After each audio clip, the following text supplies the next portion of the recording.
Hey guys, welcome back to Trendy Utopia. Angie Dickinson was each male filmgoer's secret crush once upon a time.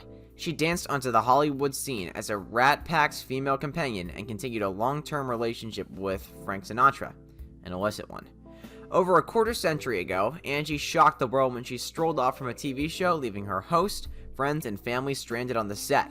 And she will have the chance with Brian De Palma, the person who directed her so astoundingly in 1980.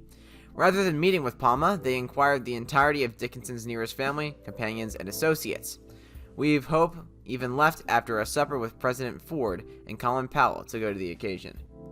After Dickinson strolled off, everybody needed to return home.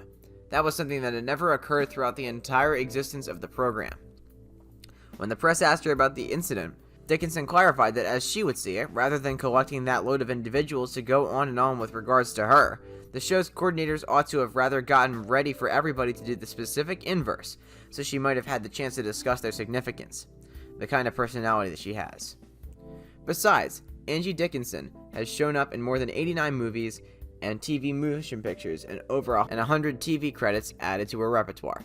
She's a star and way ahead of her time as an actress. Today we're going to talk about her tragic life and career. Before we get further, be sure to subscribe to our channel, ring the bell to get notified of our latest videos. Okay, back to it. Angie Dickinson's humble beginnings.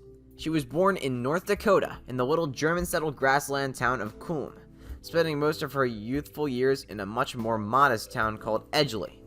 Dickinson fell for the movies just at an early age of 10, as her dad was the projectionist at the Just Cinema, until it burned to the ground. In 1942, when Angie was just 10, her family moved to Burbank, where she attended Bellarmine Jefferson High School. She graduated in 1947 at the age of 15.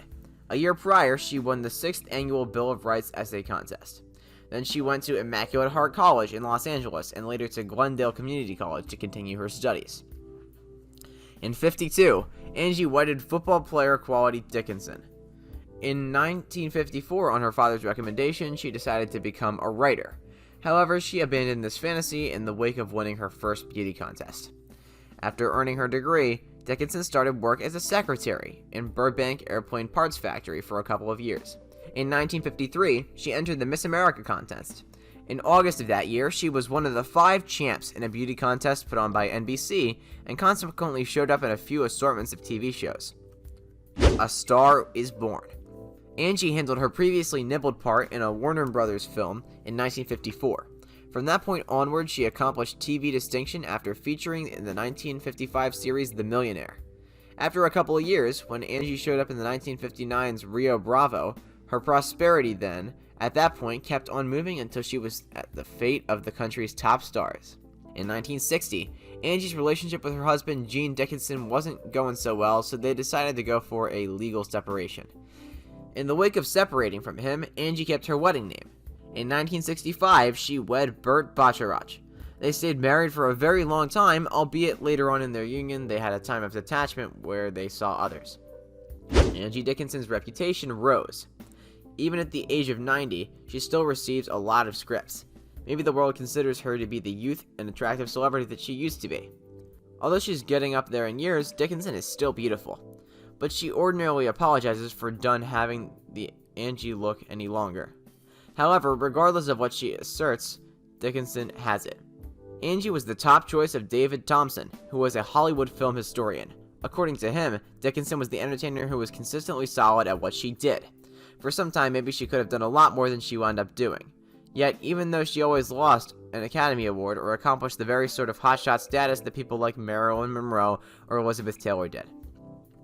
In Howard Hawks' 1959 Western film, Rio Bravo, the personality of Quills, or the Girl, as many know her as Established Dickinson, set up Dickinson as a commonly recognized name. Angie was not a newbie. She had effectively shown up in a modest bunch of movies. She had played the female lead as Fortunate Legs in Sam Fuller's 1957 dramatization film Chinagate at 25 years old.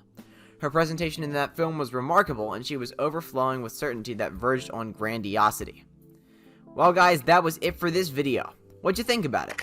Let us know in the comments below. If you're new to our channel, be sure to subscribe and ring that notification bell to get notified about our latest videos. Thanks for watching.